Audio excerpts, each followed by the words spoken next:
ಮಂಗಳವಾರಂ ಇದು ತನ್ನ ಥಿಯೇಟ್ರಿಕಲ್ ರನ್ನ ಮುಗಿಸಿ ಈಗ ಡಿಸ್ನಿ ಪ್ಲಸ್ ಹಾಟ್‌ಸ್ಟಾರ್‌ನಲ್ಲಿ ಡಿಜಿಟಲ್ ರಿಲೀಸ್ ಆಗಿರೋ ಹೊಸ ಸೈಕಲಾಜಿಕಲ್ ಥ್ರಿಲ್ಲರ್ ಸಿನಿಮಾ.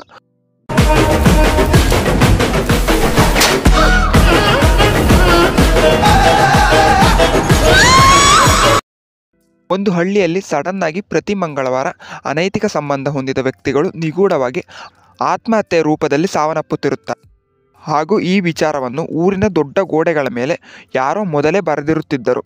ಇದಕ್ಕೆ ಕಾರಣವೇನು, ನಿಜಕ್ಕೂ ಯಾರು ಇದನ್ನು ಮಾಡುತ್ತಿದ್ದರು? ಈ ಎಲ್ಲ ಪ್ರಶ್ನೆಗಳಿಗೆ ನೀವು ಸಿನಿಮಾದಲ್ಲೇ ಉತ್ತರವನ್ನು ಕಂಡುಕೊಳ್ಳಬೇಕು. ಈ ಸಿನಿಮಾದಲ್ಲಿ ನನಗೆ ಇಷ್ಟವಾದ ಅಂಶಗಳ ಕಡೆ ಬರುವುದಾದರೆ, ಮೊದಲನೆಯದಾಗಿ ಈ ಸಿನಿಮಾದ ಮ್ಯೂಸಿಕ್ ತುಂಬಾ ಚೆನ್ನಾಗಿತ್ತು.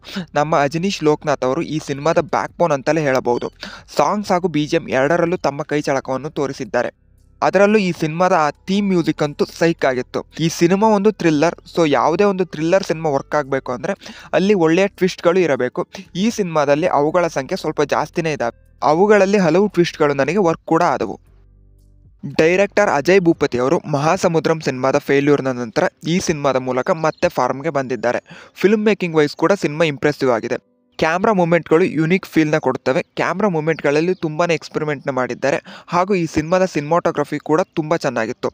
ಅದರಲ್ಲೂ ರಾತ್ರಿಯ ಸಮಯದಲ್ಲಿ ನಡೆಯೋ ಸೀಕ್ವೆನ್ಸ್ಗಳು ಸ್ಟ್ಯಾಂಡ್ ಔಟ್ ಆಗಿ ನಿಲ್ಲುತ್ತವೆ. ಇನ್ನು ಪರ್ಫಾರ್ಮೆನ್ಸ್ ವೈಸ್ ಪಾಯಲ್ ರಾಜ್ಪೂತ್ ಅವರು ತುಂಬಾ ಇಂಪ್ರೆಸಿವ್ ಪರ್ಫಾರ್ಮೆನ್ಸ್ನ ನೀಡಿದ್ದಾರೆ. ಆ ಶೈಲಜಾ ಅನ್ನೋ ಕ್ಯಾರೆಕ್ಟರ್ ಖಂಡಿತ ಕಾಂಪ್ಲೆಕ್ಸ್ ಆಗೇ ಇತ್ತು, ಆದರೆ ಪಾಯಲ್ ರಾಜ್ಪೂತ್ ಅವರು ತುಂಬಾ ಚೆನ್ನಾಗಿ ಆ ರೋಲ್ನ ಹ್ಯಾಂಡಲ್ ಮಾಡಿದ್ದಾರೆ. ಇನ್ನು ಉಳಿದ ಸಪೋರ್ಟಿಂಗ್ ಆ್ಯಕ್ಟರ್ಸ್ಗಳು ಕೂಡ ಒಂದು ಡೀಸೆಂಟ್ ಪರ್ಫಾರ್ಮೆನ್ಸ್ನ ನೀಡಿದ್ದಾರೆ. ಆ ಹಳ್ಳಿಯ ಫೀಲ್ನ ಪ್ರೊಡಕ್ಷನ್ ವೈಸ್ ಹಾಗೂ ಅಲ್ಲಿ ಬರೋ ಕ್ಯಾರೆಕ್ಟರ್ ವೈಸ್ ಎರಡರಲ್ಲೂ ಕನ್ವೆ ಮಾಡೋದರಲ್ಲಿ ಸಿನಿಮಾ ಸಕ್ಸಸ್ ಆಗಿದೆ. ಈ ಸಿನಿಮಾ ಪಾಯಲ್ ರಾಜ್ಪೂತ್ ಅವರ ಕ್ಯಾರೆಕ್ಟರ್ನ ಮೂಲಕ ಹೇಳೋಕೆ ಹೊರಟಿದ್ದ ವಿಷಯ ತುಂಬಾ ಫ್ರೆಶ್ ಹಾಗೂ ಬೋಲ್ಡ್ ಆಗಿತ್ತು. ಅದನ್ನು ತುಂಬ ಚೆನ್ನಾಗಿ ಹ್ಯಾಂಡಲ್ ಕೂಡ ಮಾಡಿದ್ದಾರೆ. ಇನ್ನು ಈ ಸಿನಿಮಾದಲ್ಲಿ ನನಗೆ ಸ್ವಲ್ಪ ತೊಂದರೆ ಕೊಟ್ಟ ಅಂಶಗಳು ಅಂದರೆ, ಈ ಸಿನಿಮಾ ಕ್ಲೈಮ್ಯಾಕ್ಸ್ನಲ್ಲಿ ಒಂದು ಸಾಲಿಡ್ ಟ್ವಿಸ್ಟ್ನ ಹೊಂದಿದೆ.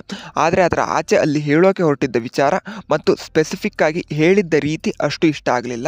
ಫಸ್ಟ್ ಹಾಫ್ನಲ್ಲಿ ಸಿನಿಮಾ ಇನ್ನೂ ಸ್ವಲ್ಪ ಎಂಗೇಜಿಂಗ್ ಆಗಿ ಇರಬಹುದಿತ್ತು ಮತ್ತು ಕೊನೆಯಲ್ಲಿ ಇಟ್ಟಿದ್ದ ಆ ಓಪನ್ ಎಂಡಿಂಗ್ ಇಲ್ಲದೇ ಇದ್ದಿದ್ರೆ ಚೆನ್ನಾಗಿರ್ತಿತ್ತು.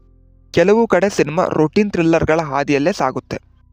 ಫೈನಲ್ ಆಗಿ ಹೇಳಬೇಕು ಅಂದರೆ, ನೀವು ಥ್ರಿಲ್ಲರ್ ಸಿನಿಮಾಗಳನ್ನು ಇಷ್ಟಪಡುವವರಾದರೆ ಈ ಸಿನಿಮಾದಲ್ಲಿರೋ ಟ್ವಿಸ್ಟ್ಗಳಿಗಾಗಿ ಈ ಸಿನಿಮಾನ ಖಂಡಿತ ಒಮ್ಮೆ ನೋಡಬಹುದು. ಡಿಸ್ನಿ ಪ್ಲಸ್ ಹಾಟ್‌ಸ್ಟಾರ್‌ನಲ್ಲಿ ಒರಿಜಿನಲ್ ಆಡಿಯೋ ತೆಲುಗಿನ ಜೊತೆಗೆ ಕನ್ನಡ ಡಬ್ಬಿಂಗ್ ವರ್ಷನ್ ಕೂಡ ಅವೈಲೇಬಲ್ ಇದೆ. ಇದಿಷ್ಟು ಮಂಗಳವಾರಂ ಸಿನಿಮಾದ ಬಗ್ಗೆ ನನ್ನ ಒಪಿನಿಯನ್. ನೀವು ಈ ಸಿನಿಮಾವನ್ನು ಈಗಾಗಲೇ ನೋಡಿದರೆ ನಿಮ್ಮ ಒಪಿನಿಯನನ್ನು ಕಮೆಂಟ್ ಮಾಡಿ ತಿಳಿಸಿ. ಈ ವಿಡಿಯೋ ಇಷ್ಟ ಆದರೆ ಲೈಕ್ ಮಾಡಿ, ಶೇರ್ ಮಾಡಿ. ಮುಂದಿನ ವಿಡಿಯೋಗಳಿಗಾಗಿ ಇನ್ಫೋ ಸೆಗ್ಮೆಂಟ್ ಕನ್ನಡ ಯೂಟ್ಯೂಬ್ ಚಾನಲ್ಗೆ ಸಬ್ಸ್ಕ್ರೈಬ್ ಆಗಿ. Thanks for watching.